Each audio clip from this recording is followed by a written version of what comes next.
আল্লাহ আমার প্রভু, আমার নাহি নাহি ভয়, আমার নবী মুহাম্মদ। আসসালামু আলাইকুম ওরহমতুল্লাহি ওয়াবারাকাতু।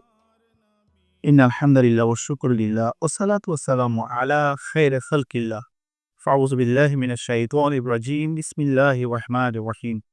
ইয়া আইয়ুহাল্লাযীনা আমানু কুতিবা আলাইকুমুস সিয়ামু কামা কুতিবা আলাল লাযীনা মিন ক্বাবলিকুম লাআল্লাকুম তাত্তাকুন। সাদাকাল্লাহুল মাওলানাল আযীম ওয়া সাদাকা রাসূলুহুন নবিয়্যুল হাবিবুল কারীম। প্রিয় দর্শক, দূরে কাছে বিশ্বজুড়ে যে যেখান থেকেই বসে এই মুহূর্তে হেরাপথে মাহে রমজান শীর্ষক ইসলামী অনুষ্ঠানটি দেখছেন, সকলকে প্রাণবন্ত নিরন্তর শুভেচ্ছা ও মোবারকবাদ জানাচ্ছি। আশা করছি সবাই ভালো আছেন, সুস্থ আছেন। প্রিয় দর্শক, রহমত, মাগফিরাত, নাজাতে বার্তা নিয়ে আমাদের কাছে ফিরে এসেছে মাহে রমজান। রমজান মাসের সিয়াম সাধনা, ইফতার, সাহারি, তারাবি যাবতীয় ইবাদত মহান আল্লাহ রব্বুল আলামিনের বিশেষ পছন্দের ইবাদত।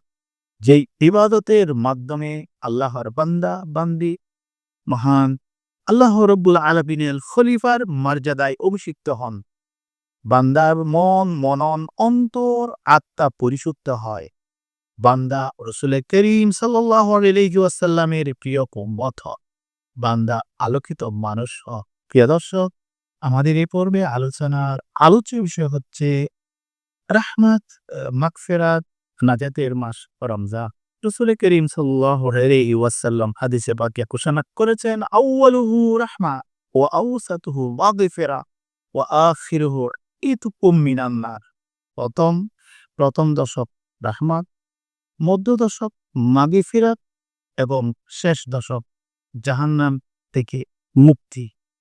তো আজকে আমাদের বিজ্ঞ আলোচক যিনি আমন্ত্রিত অতিথি হয়ে উপস্থিত হয়েছেন, আমরা শুরুতে পরিচিত হব।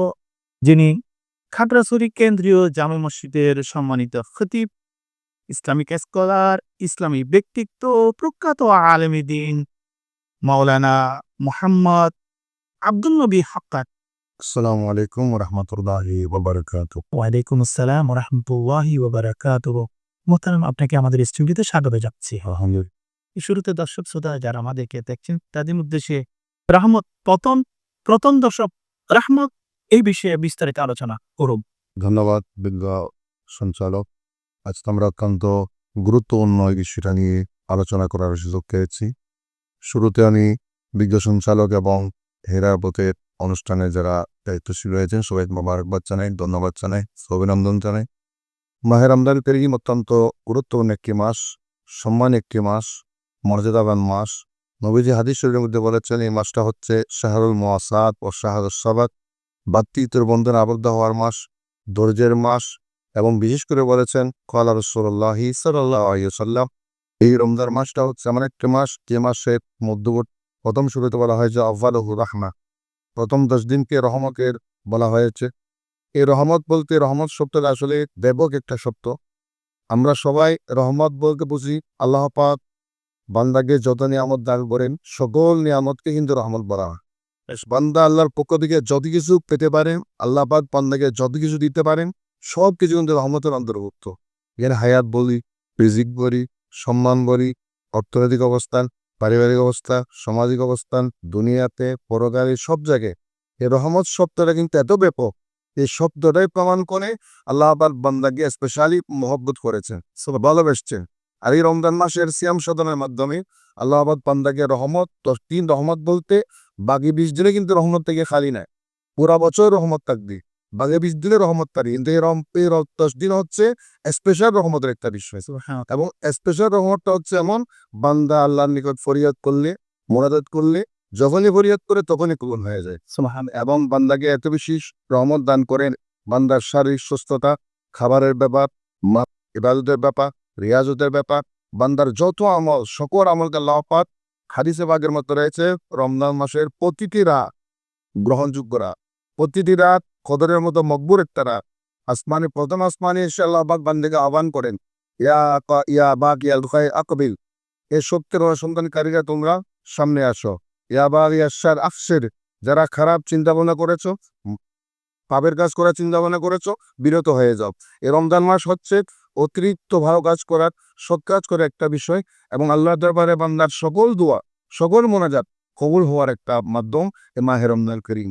প্রথম 10 দিনকে যেটা রহমত বলা হলো, এই প্রথম 10 দিনকে আল্লাহ পাক বান্দাকে এদেশি রহমত দান করে, বান্দার মনের চাওয়া, বান্দার ইবাদত কবুল হওয়া, বান্দার রিয়াজত কবুল হওয়া, বান্দার সিয়াম সাধনা, সাহারি, ইফতার, যত রকমের নেক আমল রয়েছে, সকল নেক আমল আল্লাহ পাক অধিকতর সওয়াবের মাধ্যমে, এবং নবীজি ইরশাদ করেছেন, একটি আমল করলে ওই এক আমলে অন্যান্য মাসে 10 গুণ সওয়াব দেওয়া হয়েছে। আর এই রমজান মাসে একটি আমলের মাধ্যমে 10 থেকে 700 গুণ পর্যন্ত সওয়াব দেওয়া, অধিক সবরে অধিক সওয়াব রয়েছে। তাহলে আদআফা মুদাআফা বলা হয়েছে। তাহলে এই অধিক সওয়াব এবং 700 গুণ, এর টোটাল বিষয়টা হচ্ছে আল্লাহ পাক বান্দাকে রহমত করার একটা বিষয়। আর সেই রহমতটা যখন হয় বান্দার হায়াতের জন্য, তার হায়াত বৃদ্ধি পেয়ে যায়। রহমতটা যখন হয় বান্দার রিজিকের জন্য, রিজিক প্রশস্ত হয়ে যায়। রহমতটা যখন হয় বান্দার সামাজিক অবস্থানটা আরো সুন্দর হয়। রহমতটা যখন হয় বান্দার সম্মানটা আরো বেড়ে যায়।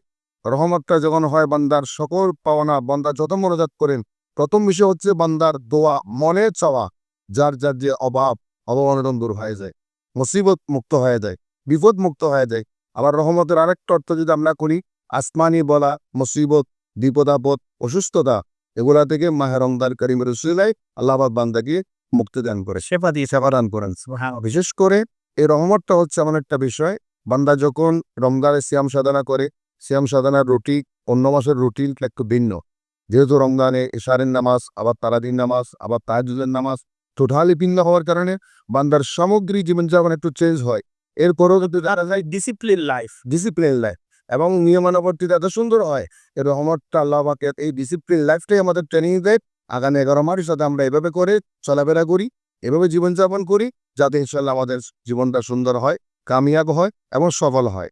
বিশেষ করে এই রহমত আউয়ালুর রহমান নবীজি যেটা বলেছেন, এই আউয়ালুর রহমান দ্বারা প্রমাণ হয়, বান্দা যখন মুমিন হয়, মুসলমান হয়, সিয়াম সাধনা করার সাথে সাথে বান্দা সকল পাপ আল্লাহ পাক মোচন করে দেয়।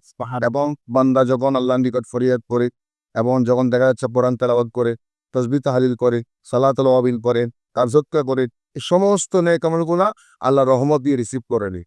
আর এখানে রহমত বলতে আরেকটা বিষয় মুফাসসিরিনে কেরাম, যেটা আমি বিভিন্ন কিতাবে যেটা স্টাডি করে পেলাম, এর রহমতটা হচ্ছে আল্লাহ বান্দাকে কাছে নিয়ে যাওয়ার একটা ওসিলা। তা তাকাররুব ইলাহি, তাকাররুব ইলাহি বলতে আল্লাহ পাক বান্দা আল্লাহর কাছে চলে যাবে। আর বান্দা আল্লাহর নিকটবর্তী হওয়ার জন্য উত্তম পন্থা হচ্ছে রহমত। রহমত যখন প্রাপ্ত হয়ে যায়, তখন বান্দারা সাধারণ মুমিন থাকে না, সাধারণ মুসলমান থাকে না, আল্লাহ পাকের নিকটবর্তী একজন বান্দা হয়ে যায়। অর্থাৎ আল্লাহর ওলি হওয়ার একটা সুযোগ হয়ে যায়, এবং মকবুল বান্দা হওয়ার একটা সুযোগ হয়ে যায়। যেহেতু মুসলমানদের মধ্যে অনেক স্তর রয়েছে, রহমত আল্লাহ পাক যার প্রতি রহমত বেশি করবেন, যে রহমতের ভাগিদার বেশি হবে, রহমতের অংশীদার বেশি হবে, তিনি তত বেশি আল্লাহ পাকের তাকাররুব অর্জন করবেন, নৈকট্য অর্জন করবেন। তাহলে এক্ষেত্রে আমাদের বুঝতে হয়, এই মাহে রমজান হচ্ছে আল্লাহর ওলি হওয়ার, আল্লাহর বন্ধু হওয়ার, আল্লাহ পাকের নিকটবর্তী হওয়ার অন্যতম একটা মাধ্যম। এবং এই রহমতটাই হচ্ছে আল্লাহর নিকটবর্তী যখন আমরা হয়ে যাব, তখন দেখা যাবে আমার সমস্ত কর্ম, আমার সমস্ত আমল, আমার সমস্ত চিন্তা চেতনা পজিটিভ হয়ে যাবে, ইতিবাচক হয়ে যাবে। শয়তান তখন আমাকে আর গায়ে করতে পারবে না, শয়তান আমার ওপর বিজয় লাভ করতে পারবে না, যেহেতু আমার উপর আল্লাহর রহমত আছে। আর এক্ষেত্রে সর্বস্তরের মুমিন মুসলমানদের নিকট আমাদের বার্তা হচ্ছে আল্লাহর রহমত ওদের শয়তান আবদ্ধ হয়ে শয়তান আবদ্ধ, শয়তান এমনিতে আবদ্ধ, কিন্তু রমজানের সাথে হাতে শয়তান যখন আক্রমণ করে, এই রহমত প্রাপ্ত বান্দারা কিন্তু তখন শয়তান থেকে বেঁচে থাকার, মুক্তি পাওয়া অন্যতম একটা বাকি 11 মাস। বাকি 11 মাস সুন্দর একটু উসিলা হয়ে যায়। তাহলে আমরা যখন এই রহমত ইলাহি নবীজির বাণী মোতাবেক রমজান মাসকে আমরা রহমতের মাস বলে যখন আমরা প্রচার করি, হাদিস শরীফ যখন আমরা বর্ণনা করি, মানুষের মধ্যে একটা আগ্রহ সৃষ্টি হয় যে আমি রহমত প্রাপ্ত হব। আর রহমত শব্দটাই প্রমাণ করে বান্দার যত চাওয়া, সকল চাওয়া আল্লাহর পক্ষ থেকে বান্দার নিকট আসার নাম হচ্ছে রহমত। এটা যে কোনো বিষয় হতে পারে, যে কোনো চ্যাপ্টার হতে পারে। বান্দার যা অভাব আছে, সকল অভাব আল্লাহর পক্ষ থেকে অভাব পরিপূর্ণ হওয়ার নাম হচ্ছে রহমত। সময় হয়েছে একটা বিজ্ঞাপন বিরতিতে যাবার। বিজ্ঞাপন বিরতির পর আপনার বিস্তারিত আলোচনা আরো শুনবো। প্রিয় দর্শক, সময় হয়েছে বিজ্ঞাপন বিরতিতে যাওয়ার। ততক্ষণ আপনাদের প্রিয় ইসলামী অনুষ্ঠান হেরার পথের সাথেই থাকুন।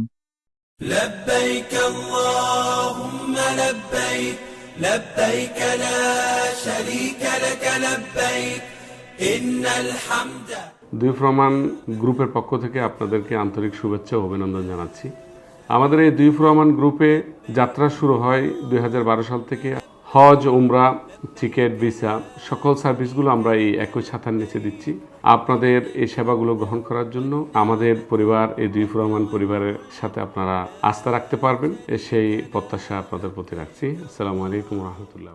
لبيك اللهم لبيك لبيك اللهم لبيك لبيك لا شريك لك لبيك إن الحمد দুই ফরমান গ্রুপের পক্ষ থেকে আপনাদেরকে আন্তরিক শুভেচ্ছা ও অভিনন্দন জানাচ্ছি। আমাদের এই দুই ফরমান গ্রুপে যাত্রা শুরু হয় 2012 সাল থেকে। হজ, উমরা, টিকিট, ভিসা সকল সার্ভিসগুলো আমরা এই একই ছাতার নিচে দিচ্ছি। আপনাদের এই সেবাগুলো গ্রহণ করার জন্য আমাদের পরিবার, এই দুই ফরমান পরিবারের সাথে আপনারা আস্থা রাখতে পারবেন, সেই প্রত্যাশা আপনাদের প্রতি রাখছি। আসসালামু আলাইকুম রহমতুল্লাহ। لبيك اللهم لبيك বিজ্ঞাপন বিরতি পর আবারও ফিরে আসলাম আপনাদের প্রিয় ইসলামী অনুষ্ঠান হেরার পথে। মোহতারাম, আপনি যেটি বলছিলেন, চমৎকার আলোচনায় করেছেন, রেখেছেন যে আউয়ালহু রাহিমা, সাথে সাথে বলেছে ওয়া আওসাতু মাগফিরা। আসলে আমরা মানুষ, ইনসান শব্দের অর্থ হচ্ছে ডিসিশন থেকে আমাদের ভুল হবে, ত্রুটি হবে, বিচ্যুত হবে। তো আল্লাহ রাব্বুল আলামিন গফফার, কিন্তু কেন, কি কারণে? এই যে আল্লাহ রসুল সাল্লাল্লাহু আলাইহি সাল্লাম বলেছেন ওয়া আওসাতু মাগফিরা, মধ্যদর্শক ক্ষমা, এই বিষয়ে আপনি বিস্তারিত বলুন। আসলে বিষয়টা অত্যন্ত চমৎকার এবং গুরুত্বপূর্ণ একটা বিষয়, যেটা নবীজি আওসাত ও মাগফিরা বলেছেন যে রমজান মাসের মধ্যকালে 10 দিনকে ক্ষমার দিন বলা হয়েছে, ক্ষমা পাওয়ার দিন বলা হয়েছে। আসলে এই মাগফিরা শব্দের এত গুরুত্বপূর্ণ একটা বিষয়। আল্লাহ পাকের সকল বান্দা, ইবাদুল্লাহ, সকল বান্দাদের মূল চাওয়া হচ্ছে মাগফিরাত কামনা করছে। এরা বান্দারা গোনা করে, মানুষ গোনা করবে, মানুষ পাপ করবে, একমাত্র আমরাই কাম ছাড়া সকল নবীরা মাসুম। আল-আম্বিয়া মাহফুজুন আনিল খাতায় ওয়ান নিসিয়া। সমস্ত আম্বিয়ারা মাসুম, নিষ্পাপ। এটা মুসলমানের আকীদা, মুমিনের আকীদা। সকল মুমিনের বিশ্বাস থাকতে হবে নবীরা নিষ্পাপ, আর নবীদেরকে নিষ্পাপ রেখেছেন আল্লাহ পাক। ইসমত আম্বিয়া আবশ্যক। এরপরে যারা আল্লাহর নেককার বান্দা, সকল বান্দাদের জন্য ভুলে হোক, মনোজান্ত হোক, কল্পিত হতে পারে, ছোট গুনাহ হতে পারে, কবিরা গুনাহ হতে পারে। এক্ষেত্রে মাগফিরাত বিষয়টা অত্যন্ত গুরুত্বপূর্ণ আমাদের জন্য, মুমিনের জন্য, বিশেষ করে রোজাদার বান্দাদের জন্য, যারা সিয়াম সাধনা করে। এই রমজান মাস হচ্ছে বান্দা নিষ্পাপ হওয়ার মাস। রমজান মাসের মাঝখানে 10 দিন হচ্ছে বান্দা মাগফিরাত নিশ্চিত করার মাস। এবং রমজান মাসের মাঝখানের 10 দিনের মধ্যে মাঝখানের 10 দিন এত গুরুত্বপূর্ণ, যখন মানুষরা সিয়াম সাধনা করবে। রমজানি কেন্দ্রিক অনেক ইবাদত আছে, যে অন্য মাসে নাই কিন্তু রমজানে আছে। যেমন সাহারির বিষয়টা রমজানে আছে, ইফতারের আমলটা রমজানে আছে, তারাবির আমল রমজানে আছে। কোরআনে কারীম নাজিলের মাস, তাও রমজান মাস। আর কোরআনের চর্চাও বেশি হয় রমজান মাসে। এভাবে দান সদকা করে বিভিন্ন ইবাদতের ক্ষেত্রে দেখা যাচ্ছে কারণ সওয়াবটা অনেকাংশে বেশি। অনেকাংশে বেশি। যেহেতু সওয়াব বেশি, সেহেতু মানুষ আগ্রহ বেশি করে এবং উৎসাহিত হচ্ছেন বেশি। এবং এক্ষেত্রে ওলামায়ে কেরামের আলোচনা, এ ধরনের ধর্মীয় অনুষ্ঠান করার মাধ্যমে মানুষ উৎসাহিত হচ্ছে। এই মাগফিরা বিষয়টা হচ্ছে, আমরা যখন শয়তানের প্ররোচনায় করি, শয়তানের দুখাই করে, যখন বিভিন্ন গুনাহে লিপ্ত হয়ে যাচ্ছি, মনের অজান্তে গীবত করে ফেলি, ইচ্ছা করে গীবত করে ফেলি, পরনিন্দা গোচারি, পরচর্চা করে ফেলি, পরের হক নষ্ট করি, অন্যের হক নিয়ে টানাটানি করি। এভাবে অনেক গুণ আমরা করি, যেগুলো হয়তো আমরা নিজেরাও গুণা মনে করি না, অথচ ওটা অনেক বড় গুণা। তবে মিনাল কাবায়ের আছে, এমন কত কবিরা গুণা আছে যেগুলো আমরা নিজেরা মনে করি এগুলো কবিরা গুণা, কিন্তু এগুলো কবিরা গুণা। এই জন্যই কবিরা গুণা থেকে তওবার একটা সময়, গুরুত্বপূর্ণ সময় হচ্ছে যে মাগফিরাতের 10 দিন সময়। সুবহানাল্লাহ। এবং এই তওবাটা হচ্ছে বান্দা মাগফিরাত পাওয়ার অন্যতম ওসিলা। কোরআন কারীমের অসংখ্য আয়াতের মধ্যে রয়েছে তুবু ইলাল্লাহি তাওবাতান নাসুহা, আল্লাহ পাকের নিকট একনিষ্ঠ তওবা করো। এবং আরো অনেক আয়াত রয়েছে, আল্লাহ পাকের নিকট তওবা করো, ইন্নাল্লাহা ইউহিব্বুত তাওয়াবিন ওয়া ইউহিব্বুল মুতাতাহহিরিন। আল্লাহ পাক তওবাকারীদেরকে ভালোবাসে, পবিত্রতাকারীদেরকে ভালোবাসে, এই তওবা যারা করেন, তওবাতে ফিরে আসা, রোজা, রোজা তওবাতে ফিরে আসা, পাপের কাছ থেকে, শয়তানের প্ররোচনা থেকে ফিরে এসে আল্লাহর রহমতের মধ্যে চলে আসা, আল্লাহর মাগফিরাতের মধ্যে চলে আসা। নবীজির যদি জীবনে আমরা তালাশ করে দেখি, আল্লাহর প্রিয় নবী সাল্লাল্লাহু আলাইহি সাল্লাম রীতিমতো দৈনিক 70 বার থেকে 100 বার তওবা করতেন। আবার রমজান মাস আসলে নবীদের ইবাদতের মাত্রা এই তওবাটা আমাদের জন্য শিক্ষা। শিক্ষা কারণ আপনি যেটি বলছিলেন আল আবিউ মাসুম মিনাল খাতাই ওয়ান নিসিয়া, নবীরা নিষ্পাপ, কিন্তু এরপরও তওবা করে করেছেন, এটার থেকে আমাদের শিক্ষা নিতে হবে। শিক্ষা নিতে হবে। এবং নবীজির তওবাটা ছিল তওবাতুল লিল উম্মাহ, উম্মতের জন্য তওবা করা, উম্মতের জন্য মাগফিরাত কামনা করা, উম্মতের জন্য মাগফিরাত কামনা করা। সূরা নসরের মধ্যে যেটা বলে আস্তাগফিরহু ইন্নাহু কানা তাওয়াবা। আল্লাহ পাক নবীজিকে বলেছেন আপনি ইস্তেগফার করে। এই আয়াতের অপেক্ষা করে অনেকে নবীজিকে গুনাহগার বলতে চায়, পাপী বলতে চায়। তওবা কেন করলে, ইস্তেগফার কেন করতে বলেছে, নাউযুবিল্লাহি মিন যালিক, একথা বলতে চায়। অথচ তাদের বুঝতে হবে সকল নবীরা দিকে নিষ্পাপ। যিনি সৈয়দুল আম্বিয়া, ইমামুল আম্বিয়া, উনি তো অবশ্যই নিষ্পাপ, সাইদুল মুরসালিন। সৈয়দুল মুরসালিন। এবং আস্তাগফিরহু বলে তাফসীরের মধ্যে রেখেছি আমি, আস্তাগফির লিযানবি উম্মাতিকা। সুবহানাল্লাহ। ওয়াসিলাম বলেছেন আপনি আপনার উম্মতের পাপের জন্য তওবা করে। কারণ কিয়ামতের আগে পরে আপনার উম্মতরা এমন গোনা করবে, এমন পাপ করবে, তারা সময় সংকোচন হয়ে যাবে। সময়ের সংকোচনের কারণে, মন মানসিকতা ঠিক না থাকার কারণে, শয়তান অতিরিক্ত তাদের উপর সাওয়ার হওয়ার কারণে এরা কিন্তু তওবা করতে পারবে না, গুনাহমুক্ত হতে পারবে না। এই জন্য আপনি তাদের পক্ষ থেকে ইস্তেগফার করেন। আর এই জায়গায় মাহে রমজান করিম মাঝখানে যে 10 দিন, এই 10 দিনটা হচ্ছে মাগফিরাতের সময়। আর এই মাগফিরাতের সময় বলতে আল্লাহর নিকট নিজেকে সুপর্দ করা, আল্লাহ আগে দিকে বাংলা নিজেকে আত্মসমর্পণ করা, সারেন্ডার করা, যে আল্লাহ আমি মাহে রমজান মাস পেয়েছি, মাঝখানে এই 10 দিনটা আমি তোমার নিয়ামত পেয়েছি। মাঝখানে 10 দিনকে যখন আমরা গুরুত্ব প্রদান করে আল্লাহ পাকের নিকট তওবা করবো, তওবা করলে দেখা যাবে মানুষ চোখের বালি ফেলবে এবং তাহাজ্জুদ পড়বে, ইস্তেগফার পড়বে। ওয়াবিল আসহারি হুম ইস্তাগফিরুন বলা হয়েছে, যা সাহারির সময় যখন বান্দা আল্লাহর নিকট চোখের পানি ফেলে তওবা করবে, এই তওবাটা কিন্তু মাগফিরাত পাওয়ার অন্যতম ওসিলা হয়ে যায়। এবং মাহে রমজান করিম এই মাগফিরাতকে নবীজি এত সুন্দর করে বলেছে। নবীজি ইরশাদ করলেন, মাহে রমজান করিম আগমন করেছে তোমাদের নিষ্পাপ করার জন্য, গুনাহমুক্ত করার জন্য। যে যত বড় গুনাহগার হোক না কেন, রমজান মাস পেয়েছো, রমজান মাসকে সম্মান করেছো, রমজান মাসকে গুরুত্ব প্রদান করেছো, আল্লাহ পাক তোমার গুনাহগুলো মাফ করবেন। যেহেতু আল্লাহ পাক গফফার, তিনি ক্ষমাশীল। আল্লাহ পাক নিজে করে বলেছেন আমার রহমত থেকে বঞ্চিত হয়ে না, লা তাকনাতু মির রাহমাতিল্লাহ ইন্নাল্লাহা ইয়াগফিরুয যুনুবা জামিআ ইন্নাহু হুয়াল গফুরুর রহিম। সূরা জুমার 53 নম্বর আয়াত। আল্লাহ পাক স্পষ্ট করে বলেছেন, ইয়া রাসূলুল্লাহ আপনি আপনার উম্মতদেরকে বলে দিন, আপনার বান্দাদেরকে বলে দেন, যারা নিজের নফসের উপর অত্যাচার করেছিল, জুলুম করেছিল, আপনি তাদেরকে বলেন আমার রহমত থেকে যাতে নৈরাশ না হয়। লা তাকনাতু মির রাহমাতিল্লাহ বলে আল্লাহ পাক প্রমাণ করেছেন, আল্লাহর রহমত থেকে বান্দা যত বড় গুনাহগার হোক না কেন, যত বড় পাপে হোক না কেন, রহমত থেকে যদি সে বঞ্চিত নৈরাশ না হয়, আল্লাহ পাক অনেক অবশ্যই রহমত মাগফিরাত দান করবে।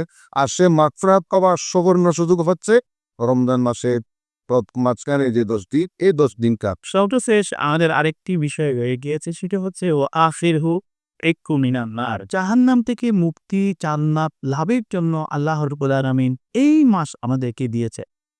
তো ও আখিরহু ইক্কু মিনান নার যেটি বলেছি, এই বিষয়ে দর্শক শ্রোতার উদ্দেশ্যে বলবো। ধন্যবাদ। বিষয়টা অত্যন্ত আসলে আমাদের জন্য অতিরিক্ত গুরুত্বপূর্ণ এবং অত্যন্ত পছন্দনীয় একটা বিষয়। একজন বান্দা জান্নাত পাবে, জাহান্নাম থেকে মুক্তি পাবে। প্রথম দশকে রহমত প্রাপ্ত হয়ে দ্বিতীয় দশকে মাগফিরাত পেয়ে ক্ষমা পাওয়ার করে ওই মানুষটার মধ্যে আর কোনো পাপ নেই, ও নিষ্পাপ হয়ে গেছে, অর্থাৎ জান্নাত লাভে গ্যারান্টি বলতে পারি। নিশ্চিত হয়ে গেছে। আলহামদুলিল্লাহ। মাঝখানে 10 দিনে মাগফিরাত যখন উনি পেয়ে যান, সবল হয়ে যান মাহে রমজান করিম পেয়ে, তাহলে পরের 10 দিনটা জান্নাতটা নিশ্চিত হয়ে গেল। আর জান্নাতটা নিশ্চিত হয়ে যাওয়ার পরে নবী স্পষ্ট করে জানিয়ে দিয়েছেন, জান্নাত পেতে হলে আল্লাহ রহমত লাগবে। সুবহানাল্লাহ। প্রথম 10 দিনকে রহমত বিচ্ছিন্ন করেছেন, রহমতও লাগবে, মাগফিরাত মাগফিরাত লাগবে, ক্ষমাও লাগবে। রহমত ছাড়া, মাগফিরাত ছাড়া জাহান্নাম থেকে মুক্তি সম্ভব না। এখন রহমত তাহলে বুঝে গেল জান্নাত পেতে হলে বিষয়টি এভাবে বলতে পারি না, সেটা হচ্ছে এই পুরো রমজানটা মাস হলো প্রশিক্ষণের মাস। সেখান থেকে আমাদের বাকি 11 মাস বা বাকি জীবন আমাদেরকে শিক্ষা নিতে হবে। তাতে আমাদের মুক্তি, তাতে আমাদের নাজাত। জাহান্নাম থেকে মুক্তি নিশ্চিত করা, জান্নাতের মুক্তি, জান্নাতের প্রবেশ নিশ্চিত করা, জান্নাত লাভ। লাভ। জান্নাত লাভটা নিশ্চিত হবে, জান্নাত মুক্তি নিশ্চিত হবে। তবে বিশেষ করে আমরা এই রমজান মাসকে যখন আমরা পেয়ে যাই, মুসলমানরা অবশ্যই গুরুত্ব দেয়। রমজানের চাঁদ দেখলেই তারা কিন্তু প্রস্তুতি নিয়ে নেয়। আমি রমজান মাস তারা তো আমরা অনুষ্ঠানের শেষ প্রান্তে চলে আসছি। তো আমাদের যে আজকের বিষয়বস্তু ছিল রাহমাত, মাগফিরাত, নাজাতে মাস রমজান। সর্বশেষ আপনার বক্তব্যটুকু বলো।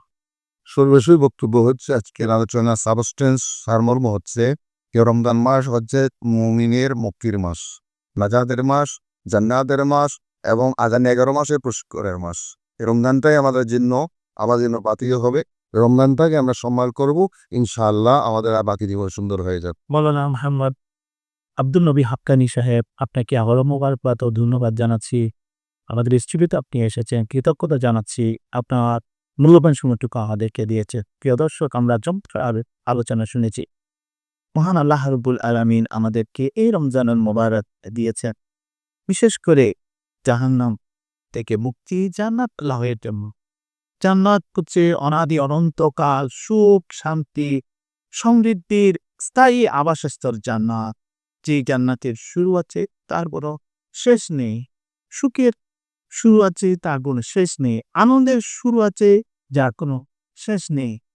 স্থায়ী আবাসস্থল জান্নাতের জন্য আল্লাহ রাব্বুল আলামিন এই মহিমান্বিত বরকতমণ্ডিত মাস আল্লাহ তাআলা আমাদেরকে দিয়েছেন। প্রিয় দর্শক, এতক্ষণ পর্যন্ত যারা হেরার পথে মাহে রমজান শীর্ষক ইসলামী অনুষ্ঠানের সাথে ছিলেন, সকলকে আবারও প্রাণবন্তরিমের শুভেচ্ছা, ধন্যবাদ ও মোবারকবাদ জানাচ্ছি এবং আগামী পর্ব দেখার আমন্ত্রণ জানিয়ে বিদায় নিচ্ছি। সবাই ভালো থাকুন, সুস্থ থাকুন, নিরাপদে থাকুন। আসসালামু আলাইকুম ওয়া রাহমাতুল্লাহি ওয়া বারাকাতুহু।